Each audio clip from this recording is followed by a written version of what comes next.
What if the next team workshop delivered the results you hoped for? What if everyone believed that the working session was a valuable use of their time and felt inspired to take action? My name is Miriam Hapness, and it is my mission to help you to deliver workshops that work. Today with me on the show is Frans Scheepens. He's a professional brainstormer, a certified facilitator, and an entrepreneur. And we're going to speak about how to facilitate brainstorms with huge groups. Hi, Frans. Hi. I'm happy to have you on the show, and I've been so excited to talk with you about how to facilitate large groups, because this is a challenge. It actually is, but it's very nice to do. So, Yeah? and it's if you're right about it, if you know what you're doing, it's possible. And we're going to talk about all that and share your wisdom with all of our listeners. Yes. So I gave a very brief introduction, and one question I always like to ask in the beginning is, if you had to boil it down to one word, if you were to be a hashtag, what would you be? Then I would be brainstorm designer. Brainstorm designer. Yes. I like that. And it makes me obviously right away curious on how you define brainstorming. Brainstorming is all about getting new ideas, getting new perspectives on your problem and solving them. Mm-hmm. And for that you need to have a lot of ideas. Quantity breeds quality. That's what I firmly believe in. And I love the quote, I think it was Seth Godin who said, good ideas come from bad ideas as long as there are many. Yes, exactly. I totally agree. And when I recently overheard a colleague who invited for a brainstorming session. And to me, it seemed as if it was just a meeting without an agenda. And brainstorming was a nicer word or a nicer way to put it.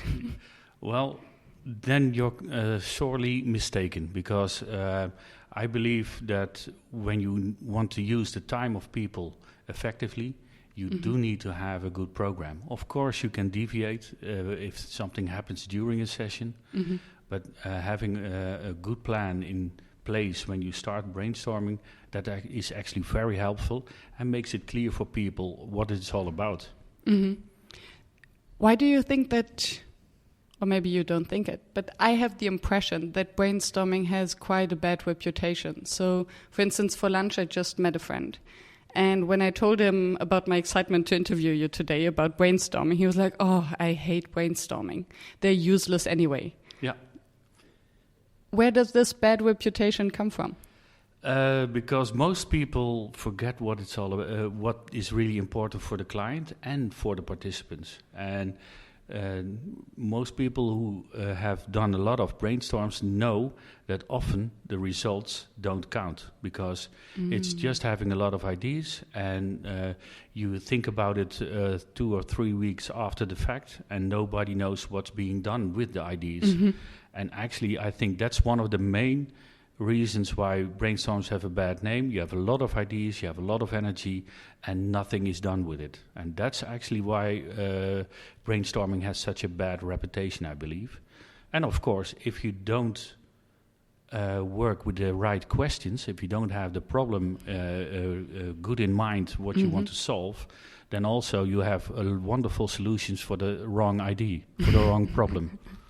I like that, and it's as if you just read my mind, because I wondered what would be a question that qualifies for a brainstorm and what questions would not qualify for a brainstorm. Yeah, I think that actually finding the right brainstorming question is one of the real solutions of getting the fun back in brainstorming. If you have a question that's too broad, it's too general, you will get very general answers. If you have how can we improve our sales? And they will say more salespeople. Yeah, okay, right. That's not really an inventive idea. If you make it too narrow, or you don't focus on the right kind of question, then it feels that people instinctively feel they're working on the wrong problem. And if you have started a train, if you have started your session, if you started your brainstorm, it's very hard to deviate again. And that's what you really need to be aware of at the start of the of your brainstorm. Of course, you have prepared with your client, but do you really have the right question? That's a main question for you to find out in the early stages of your brainstorm. And it sounds to me as if prior to the brainstorm that you would facilitate for your client, you must almost have a coaching session to really boil down to find the right question. Yeah, exactly. If you, it's more often than not when you start with a problem that the client proposes to brainstorm about, and you talk some more about it, then they find out, oh, wait a minute, this is not really the problem. I need to solve a different problem than they actually think they need to solve. So that's really important. Finding out what the client wants to be solved, who are involved. That's also a major part why brainstorming has a bad reputation, is because you have the wrong team in the room. You don't have the people present that really have a big stake in it, for instance. Please try to get them involved also. Don't just stick with your own team. Get people from the outside. So what do you mean with outside? Often it's a very good idea to find somebody from with a clear financial perspective from your own organization, for instance. Somebody who's not on your team. If you're in marketing, get somebody from finance. If you're in city planning, get somebody from who's more conscious about social development in your city. And also, maybe you can add somebody who's from your target group and try to involve them, or get people who are, will get a lot of new ideas because they are more creative or have a really special view on your problem. Try to incorporate more people in it. And when I hear more people, I wonder whether there's a sweet spot of people. What I'm happy to investigate later, there apparently is no maximum, but I wonder for a minimum of people for brainstorm. I think you can already start with 3 to 4 people. If you really want to have it for just one group, I think that between 6 to 9 people, that's actually, for me, then a nice group. Because then you still can have some breakouts, so you can break them up in groups of 2 or 3 people, and they can work on their own idea. That's actually very nice for people to not just always stick in one group, be in one group, but have some time to really delve into something that you're really passionate about. So if you have the choice, 6 to 9 is, for me, I think the best group you can have. But it's no trouble on your own to have 15, in my opinion. Before we talk more about the subgroups, I also wonder, especially if you have different people joining with different backgrounds. Yeah. I can already imagine the scene where someone from finance joins the marketing team. Yeah. And then the marketing team goes with, yeah, but no. Yeah. So do you have some ground rules, or what is the approach to brainstorm that you would take to avoid this negative? It probably always happens. At first, ideas from the outside are almost always rejected or politely received, and then, okay, well, let's forget about it. You actually have to take those people in protection as a facilitator. So you really give them the floor. That's one day. Make sure they're telling what they're thinking. That's important. And when people actually find out with what kind of ideas they're coming, and that their so-called stupid questions are actually a revelation for the new ideas that come after that, I think it's very important to make sure that they're comfortable and that they are accepted in the group. So would you give homework for the preparation to the brainstorm? Almost never. No, it's you can of course you give them information on what's it about, and maybe you ask them to come up with an example of innovation that they like very much, so you can build on that in your session.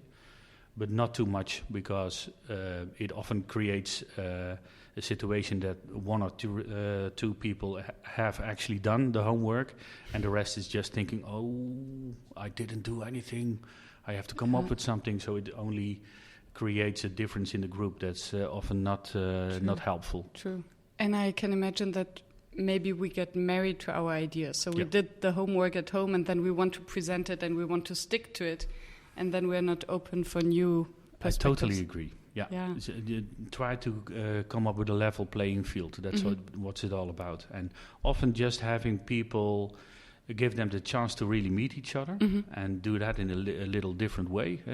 Come up with a funny way of introducing yourself, or combining personal and business questions together. That helps also to see people in a different light and find connections that maybe you're from a different department in your organization, but actually you also like to go to on holiday in Norway, for instance.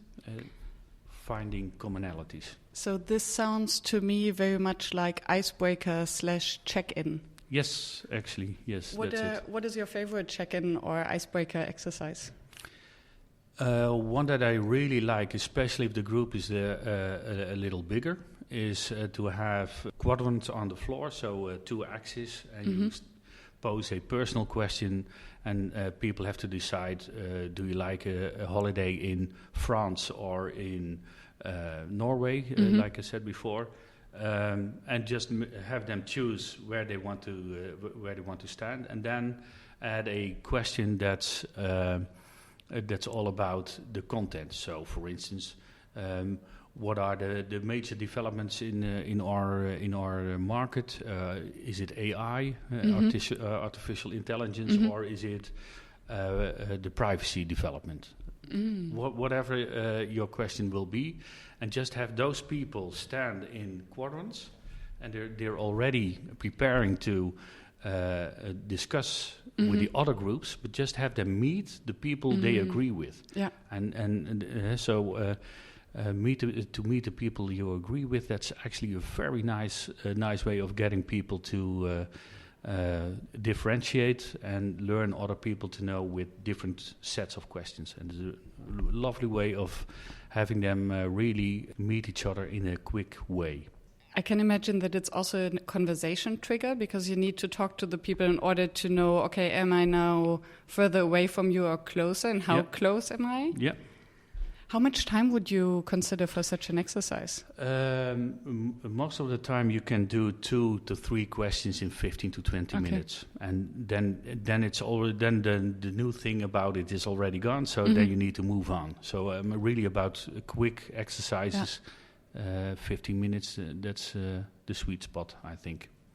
And I can imagine that it also gives you, as a facilitator, the perfect opportunity to then regroup the teams in a way that they're more diverse. Yep. Yeah. And because if you pose 2 or 3 sets of questions, you have been, with almost everybody, you have been in one group or another. So you have met probably everybody already, even if it's not long. You already have talked to somebody, so it really lowers the barrier to connect with people.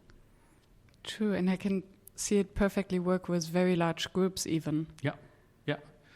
Thanks for sharing. Yeah. That's great. I might copy you on that one. On your LinkedIn profile, I read that in your introduction that you're facilitating, or that you're an expert in daring brainstorms. Yes. And at first I thought, isn't every brainstorm daring? And then I thought, maybe no brainstorm is daring.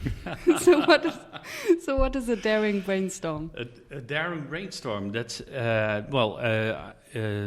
one thing that you can find it in is in size, of course. I really love it when you try to make it really big, because that's not something that a lot of people do. So I always try to push the limits of what's possible to do in facilitation. What's your maximum size you've done? I have done groups of 650 people. 650 people? Yes. Let me digest this for a second. Wow. Yeah, and they're all in groups of around about 15 people. So you have a lot of decentralized brainstorming going. So each group, I assume, would then have a sub-facilitator. Yeah. And these would be people from your team, from Brain Fuel? Yeah. Most of the time we have... actually, it's even more layered. So we have... for instance, we did one with 200 people. That's the one that's the closest by, not that long ago. And we had 6 people of us coaching 5 people, 4 to 5 people of the client. So what we actually did is we did a training in the morning with the people who were going to facilitate from the client side, and we connected them with our facilitators. So especially when you introduce a brainstorm method that you don't know that well, it's really nice to just have our facilitator from Brain Fuel, have them explain what the participants actually need to do. And if you help all those groups, overseeing 4 or 5 groups is actually well to do for one of our facilitators who are experienced in our methods. And they can introduce the difficult parts.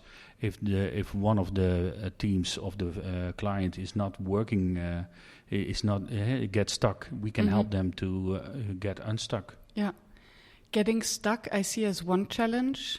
The challenge that would even come to my mind first would be distraction. Yeah. When I imagine a group even of 30 people, not thinking of 200 or 650, there's so much noise in terms of distraction of phones, of side talking. Yeah.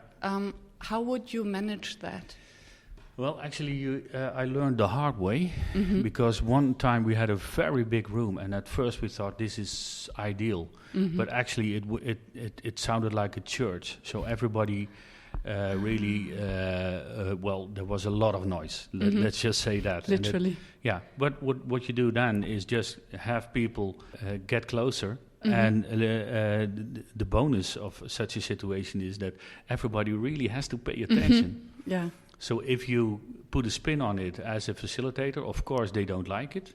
But actually, if you manage to get them to get closer, they will do very well in the brainstorm. And what would be your advice to one of those sub-facilitators to deal with distraction? So, for instance, I facilitated also a large workshop, and we had sub-facilitators. Yeah. And there were some more experienced than others, and some with more, I would say, natural authority than others. Yeah. And then at some tables, you would have these 2 people who just start their private conversation and get very excited about it. Yeah. But this distracts then the entire group. I had the impression that the natural instinct for such a newbie facilitator would be to react with authority. Yeah. But this doesn't help the creative or safe space that you aim to create. So exactly. What would you advise? What I would advise in this case is try to, if you have 2 people discussing a lot, try to make a summary that really takes in account their view, and then just turn to other person that's actually not involved in the discussion yet, and ask them to participate, to ask for their opinion. So the solution in this in this situation, especially if you don't want to linger too long with those 2 people, you can address it by talking to the 2 people. But actually, it's more smart to just take their own words and turn the floor open for the other participants in that group. And usually that really comes, the people you involve in that way, they're already waiting to join in or to bring their point. And then actually the dynamic between the 2 people who are really discussing amongst themselves changes immediately because they get a different view from other people. And they maybe get the platform to share their ideas. Yeah, exactly. And so, of course, you can go back to the brainstorming rules, let everybody participate, build on each other's ideas. Mm-hmm. But often I try to deflect the energy to other people and let them run with that energy in a way. Mm-hmm. Before we continue the show, let me take a brief moment to thank our sponsor, Session Lab. Are you using Excel or Word to prepare and schedule your workshops? Try something that is designed for facilitators. With an easy-to-use drag-and-drop agenda builder, Session Lab allows you to be free and creative in your workshop process design. Session Lab also comes with an immense built-in library of workshop activities and facilitation techniques to help you to find new inspiration for your sessions. Stop messing with spreadsheets and focus on designing engaging workshops. Try it as sessionlab.com. I wouldn't recommend it if I didn't believe in its value myself. What are the 2 key advices that you would give these new facilitators? So what do they have to do in order to be good facilitators in this environment? What's most important for them is to know that we're always there for them. Mm-hmm. If you give them trust that you will help them out if they run into trouble, mm-hmm. and just make sure that it's fun, mm-hmm. and make sure that there's high energy in all over with the big group that you already have by the way you start, have a high energy, they can latch on and mm-hmm. they can really, using that energy, they can start that group quite easily. Mm-hmm. And of course there will be trouble, and just one very personal advice: always tell, okay, this is the first time I do it, so please help me facilitate you. Mm-hmm. That's just make sure that people they are quite forgiving to their own colleagues if they're not that used to facilitating yet. So that's also an important one, and just keep going. Don't get stuck and ask for help when you need it. Those are actually the 3 advices that are most important. Yes. And this empathy that you're basically referring to reminds me of something that you said while we're not recording yet, that when designing these large brainstorms, you first try to put yourself into the shoes of the participants, yes. and then maybe also about the sub-facilitators, to empathize with them, to make it so easy to understand that everyone can actually join in and follow. That's it. What is the perspective of the participant and the sub-facilitator that you need to empathize with? Sometimes you know your own methods and your facilitation mm-hmm. Exercises, you know them by heart. They don't. So really put yourself in your the first time you did it yourself. What went wrong? What went well? And try to formulate it in such a way that they can actually, step by step, go through your exercise, and they know I need to do this first, mm-hmm. and then that's really clear steps. That helps a lot. But also make sure that if they they still feel the room to make it their own and give their own twist mm-hmm. on your exercise. If you can combine those two, have clear instructions where you really. Sometimes even write out, okay, you need to be aware of this and this and this. If mm-hmm. that happens, you can, this is your countermeasure. Mm-hmm. Just giving them some examples of what they can expect can mm-hmm. also help a lot, so that they can envision themselves what is going to happen if they are going to facilitate. Would you then have a test run? Yes. Okay. Always. Okay, so that they experiences themselves and then can put themselves into the shoes of their participants. Yeah, that's one of the main the main things you need to do. Have them have a test run and explain that a test run is never the same than the real mm-hmm. real thing, but you will experience at one hand what you're going to do as a facilitator, and at the same time you will be participant for the other people who mm-hmm. are doing the test run with you. So you will experience how an instruction that you give, how you perceive it as a participant yourself. So there's a double learning. On the one hand, you feel what your participants will feel, because a lot of brainstorming exercises at first seem a little bit absurd. So you feel you have that experience, and at the same time you practice with the method.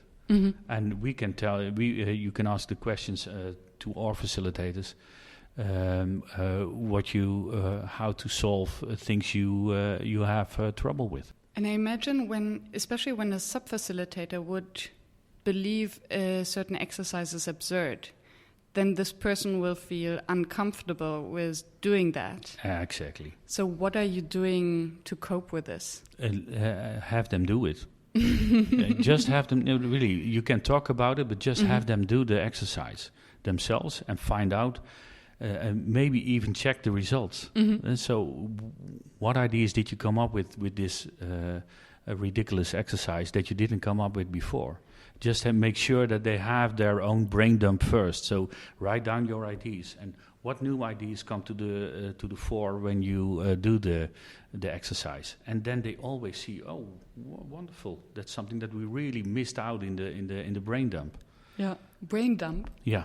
What is a brain dump? A brain dump is that's a really important. That's also one of the reasons why people hate brainstorming. That's because you dive directly into in your well-crafted exercises, but people already have ideas. So if they don't get those ideas out of their head, it conflicts immediately with your exercise. So first you need 5 to 10 to 15 minutes of just having people write down every idea they already have. On this specific topic of the brainstorm? Yes. Ask the question, have them write down all the ideas they already have. Most of the time they're done in 10 minutes. And you can even have some discussion about it, so they get more feel for the subject. And then you start with your exercises, not before. Because a lot of people, especially the more rational people, they have a lot of trouble. If they already have an idea, they want to get it out there. And if they have to talk through your exercise, they have to get their ideas in that way. They will be distracted all time long. Yeah, why do we need this exercise? Already know what I want to say. I heard this sentence so many times, now I know why. And that's why. Thank you. 5 to 10 minutes and you don't have this problem anymore. And what would you do then with these ideas? Treat them as equally as the ideas that come out of the brainstorming exercises. All ideas are welcome. So what is your method of brainstorming? Well, we have made a brainstorming method with cards, so association cards with persons, with characters, with animals, with locations, and with objects. And with every card, type of card, we have different brainstorming methods. That way we make it more easy to have, most facilitators have done the superhero. That's a really old, dependable brainstorming method that already is around since, I think, the 30s of the 20th century. Can you walk us through for those who are not familiar with it? The superhero is giving people permission to stand in somebody else's their shoes and have a different perspective and come up with the ideas that they're a little bit afraid of to mention because they might be a little bit wild. So it actually just pick a superhero. In the case of our cards, you pick a card and you get Nelson Mandela, or you get the Wicked Witch, or you can get a lot of different characters, and you ask the question, what would Mandela do in your case? How would he solve this problem? And that actually gives a totally different perspective than just your own company perspective. And that is a really easy way of opening new avenues to pursue in ideas. Interesting. And it reminds me of an experiment I once read about children nutrition. maybe a little bit off topic, but still. So they were looking at children who were eating too many French fries. And McDonald's, I think they introduced apple edges. Yeah. And they asked the children, do you want the French fries or the apples? And most of the children would choose the French fries, obviously. Of course. And then they introduced a small trick, and they asked the kids, what would Superman choose? And they said, of course he would choose the apples. Okay. Yeah. So do you want French fries or apples? Yeah. And then 90% of the children, just after this question, would choose the apples. Yeah, and that's the same mechanism goes with this Superman superhero approach. And in that way, we have a lot of, I think at the moment we have 25 different brainstorming methods. Mm-hmm. This is a very easy one, and we also have some complicated ones. And for every group and every situation, there are different methods that you can use. Mm. And the interesting thing is, with brainstorming, often we stop when we have applied or different exercises. Mm-hmm. But that is really where the work starts for a good brainstorm, because just having all those 100, 200, sometimes 300 post-its on the wall, people don't have any feeling for what's really on the wall yet. Mm-hmm. So you need to have some exercises that are help them sort through those through all those ideas. And that's actually one of my favorite exercises is naming and framing. Mm-hmm. That's just not judging the ideas on are they good or are they bad, but just group all the ideas that come from the same perspective, from the same idea that look alike. The same root. Yes, and then you can then you will also always see that the big breakdown of those 100, 200 post-its will boil down to 8, 9, 12 different groups. Mm-hmm. And then it becomes much more relatable, mm-hmm. and you can do something with those results. Yeah. Before I ask you what you would then do with the results, I wonder for just a technical question for the brainstorm itself. Yeah. For instance, I usually use a time timer, and I don't allow any side talks or discussions. I just ask my participants to shout out their ideas and write them down to avoid distraction. Yeah. And I wonder how you would go with that. Oh, that's actually a very nice question, because this all depends on what is the group, mm-hmm. And what do you want to achieve, and who are you as a facilitator. Mm-hmm. For you, this might work very well. For me, sometimes I am really all about time, mm-hmm. Timekeeping. But other times I just make sure that there's especially a lot of room just to have people talk about the results. True, it depends what the group needs. Yeah, and it's always a combination. Who are you as a facilitator? Mm-hmm. What's your personal style? Mm-hmm. And there are a lot of different ways you can look at that. And if you know who you are, you mm-hmm. can facilitate a lot better. Yeah. So if we apply this question to these large groups, where you need a very strict structure also with the sub-facilitators, because it's difficult maybe for a sub-facilitator, one takes more time and prefers discussion and the other one don't. When we have this kind of big groups, I can tell you after two and a half hours, I have walked about 15 miles. Wow.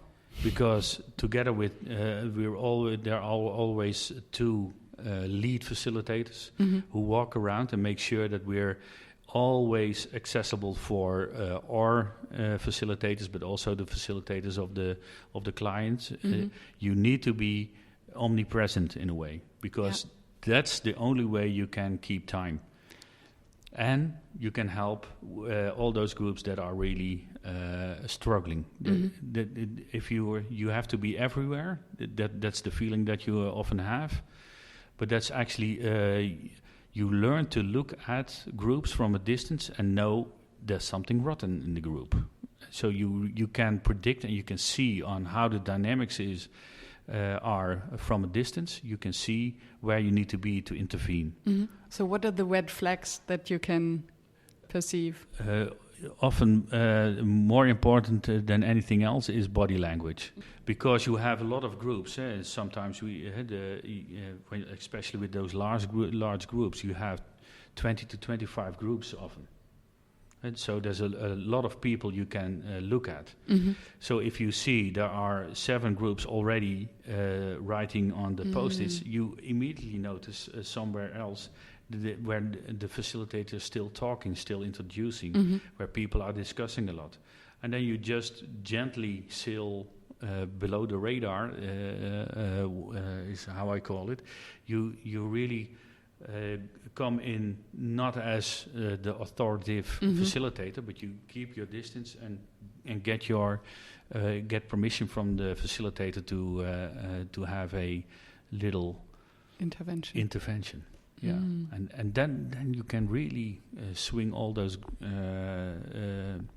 groups up and give them a lot of energy. How would you do that? Of course, I always say the solving of the problem is somewhere else than where you're looking at. So if you want the groups to have a high energy when they start, you start by keeping the introduction short. That's the main reason why people are falling asleep, is because you get a way too long introduction. And I'm not sure who said it, but there's a famous quote, sorry for this long letter because I didn't have time to write a short one. I think it was Hemingway. Wonderful. Thank you. Finally, I know who it was. Because that's actually so true for introductions in big brainstorms and in any session. If you prepare well, anything that needs to be said can be said in 5 minutes. I totally agree. And I can imagine that the previous coaching or exercise that you're doing with the host of the session to actually boil down the problem into a brainstorming question helps a lot. Yeah. That's what you see. Short. That's what you see in my session plans. Is all the talking points. I always do give the client a suggestions. I think these are the 3 points you need to make. Do you agree? Yeah. Or make them your own. Change it around. I'll have a look at it later. Helping them to formulate what they actually want. Sometimes you need to back off and your client wants to do it themselves. But more often than not, they're very happy if you just provide what are the points that you need to make to make clear why people are there, what will be done with their contribution, and why it's going to help their company or their organization. Yeah. So, and this is a nice bridge to come back to the clusters. So you generate all these ideas. Yep. You have 150 or more post-its on the wall. You group them. Per group, yeah. And then where would you go from there? Because I wonder, how do you... At one point you need to vote on a favorite idea. All things that you do in a normal brainstorm, you can do with a small group also. Sometimes you need to be quicker. So if you really are strapped for time... you can always fall back to Dr. Love. And Dr. Love is just one method where people are really passionate about the solution.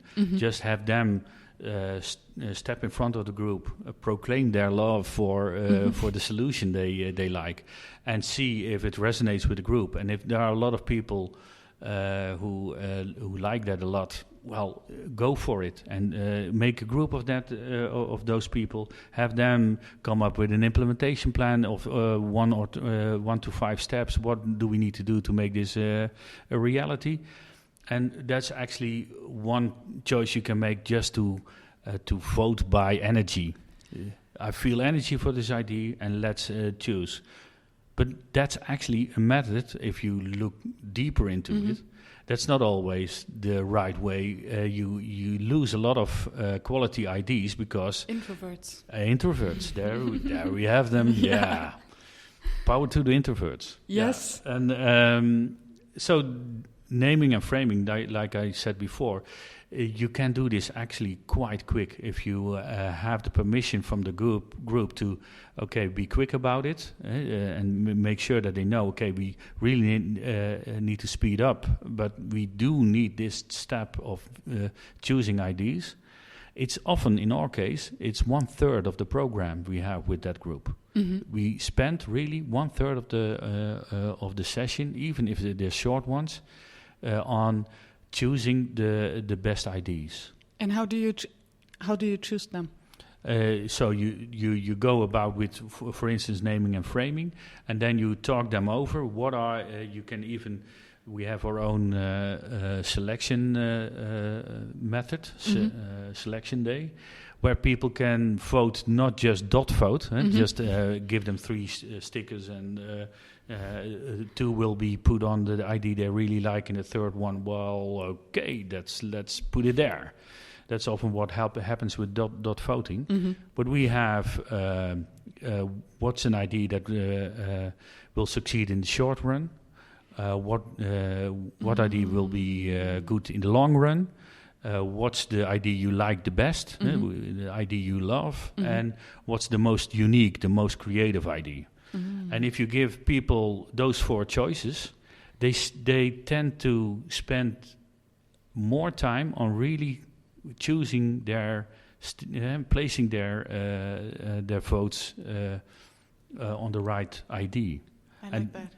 And then you have a much deeper discussion than with normal dot voting, where that's the largest group, so that must be the best idea. But then you might have the herding effect that everyone just follows one, or they are tired. Yeah. I like to ask groups then to point out the most irrelevant ideas. Wonderful. Yes. And usually then they think, we can throw them away. And I'm like, no, stop. These are the really interesting ideas, because usually they hide either overconfidence or blind spots. Yep. So having special attention to those that they would throw away because of irrelevance, I thought it's really helpful, and it's a nice conversation trigger then. Yeah, and that's actually in the selection day stickers that we use. We have a unicorn, which stands for the most unique, the most creative idea. And actually that works 2 ways. Mm-hmm. On the one hand, you have the ideas that we don't know how to realize them yet, but if we succeed, this will be very, very helpful. Mm-hmm. This will really be a major solution, but also, this is a very nice idea, but it's never going to work. Mm-hmm. Wonderful that you came up with it, but we can't use it. And actually, in those dual signals that you can get from that, is kind of the same what you are saying about which ideas can we skip in a way. That's exactly how that sticker works also. Yeah, I like the unicorns. Yeah.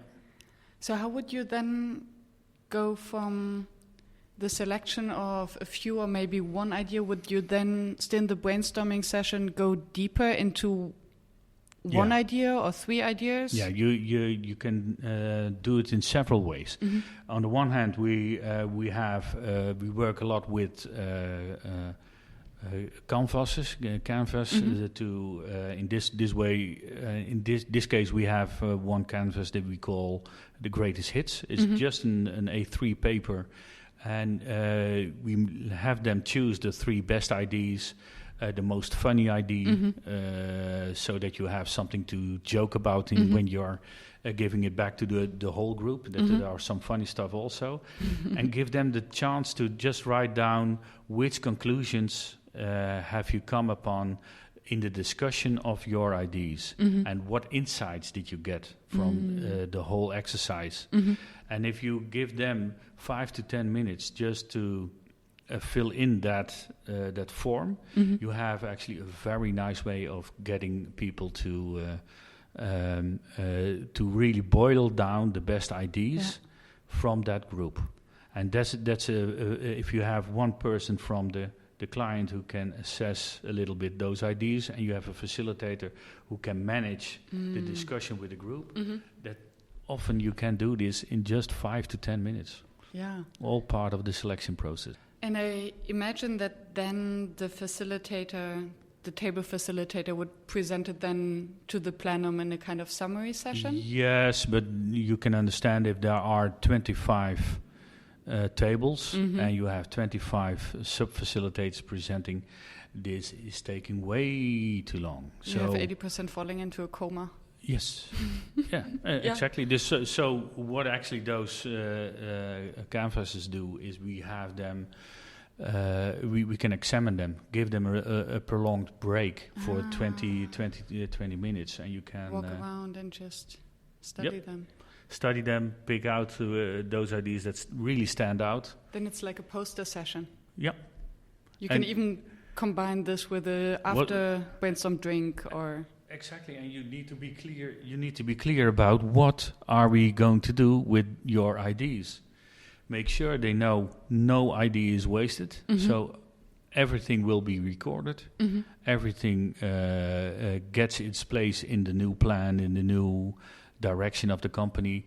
Somebody is going to do something with your results, even with those large groups. If you don't do that, then you get the same negative attitude towards brainstorming. If you can't see within 1 or 2 weeks what this big brainstorm has delivered for your company, if there are no changes from that big brainstorm, well, you're neglecting all your employees. Totally. And to what extent does the facilitator have a responsibility in the implementation and follow-up of a brainstorming session? What we often try to do is to have the people who are joining from the organization themselves, who have a role as maybe an expert or the facilitator. They need to be people who actually also need to do something with those results, because then you get immediate feedback on which ideas need to be explored further. And so if you're a really smart company, you can really use these even short. And most of these sessions are no longer than 2.5 to 3 hours. Oh, yeah. That's the maximum that you can take from such a large group. And it's a lot of energy as well. That's an enormous amount of energy. And if you have all the right people in the right place, you can really do something with those results. So we work a lot with the client on how do you get all those people there at the right place at the right time. And would you then also engage in the follow-up? Yes, sometimes we do, but it's more often that we try to make sure that the results are recorded in the right way. We really try to work together with the client to make sure that they have their people ready to come to grips even with all the input they get. Yeah. Because they really need to be aware, and that's what we really warn them for also, is that you get a lot of results if you with this kind of session, and you really need to be prepared to invest time to do something with those results. Otherwise, we're not even doing this kind of big intervention, because it's only going to detract from us as facilitators. And it's a risk. So major risk. If the participants have the impression that their ideas or their time is disrespected, then this will result in a disengagement. And yes, from their jobs or positions. Yeah. I see that time is running quickly, and there's one question on my mind that I still want to ask before wrapping up. The facilitators. So what do you think about facilitators who participate? Again, it's a question of style. Personally, I never do it. Never. I do sometimes say, okay, I actively step out of my role as a facilitator and say, maybe this could be something that's helpful. But in the long run, you become too involved in and too opinionated in my experience. Because if then you also, almost everybody who participates also has favorites in the group, that they like to riff ideas with. And so it becomes a more one-way street, and other people who have different ideas are not involved anymore. But nevertheless, sometimes people really like this. So again, you have to, I come back to, that's one major development area for Brain Fuel also, is finding out, okay, what kind of facilitator are you? In which kind of situations is this actually a good idea? Because sometimes there are clients who really love when the facilitator joins in. And so what we're trying to do is to find out on what different kind of aspects can you score a facilitator, find out what is your preferred style, and then if you want to, you can really develop yourself in a different direction. So if you know, okay, there are some drawbacks in this situation to be too involved as a facilitator in coming up with ideas, how do you learn to, who do you need to look for in our community to learn how to stay out of it? Okay. And that's actually what what's really lovely about being part of a bigger facilitator group, like with Brain Fuel. We actively learn from each other, and really not only on the job, but also in having people join in a community of practice with us to come up with new methods, but also put to the fore what troubles that you have run into. To wrap up, yes, if you had to summarize your ideas on what makes workshops work, what is it in a nutshell? Make sure that you know what the group can and will be doing. So make sure that you know who's there involved in your brainstorm. That's an important. Have a good idea of who's going to join in. So the last question, or the second last question I always ask is: imagine that a listener fell asleep after 1 minute and now just suddenly wakes up. What would you like him or her to remember or to pick up? I think the most important advice that I can give is, if something goes wrong, don't just look at the moment it went wrong. Most of the time, the problem started half an hour, 1 hour earlier. What did you do there? So always look, what can I do to solve the problem that I ran into in my session? But also look at an hour before, what did you do in your instruction, in the way you treated people? And often that's where the solution lies. That's problem, very good advice. Solving the problem is looking where you don't think of looking. Great. And if the listeners now want to learn more, are curious, or want to get in touch with you or hire you, how can they find you? Brainfuel.nl and .com. Easy as it is, yes. And I will put it in the show notes. Really. Thank you very much, Frans. Thank you. Thank you for staying tuned and listening to the show. I appreciate your attention, as I know how busy you are. If you enjoyed it, please subscribe and engage by sharing your comments and thoughts, and visit workshops.work to download the one-page summary. I'm looking forward to seeing you back at the next episode, and I wish you a fruitful day.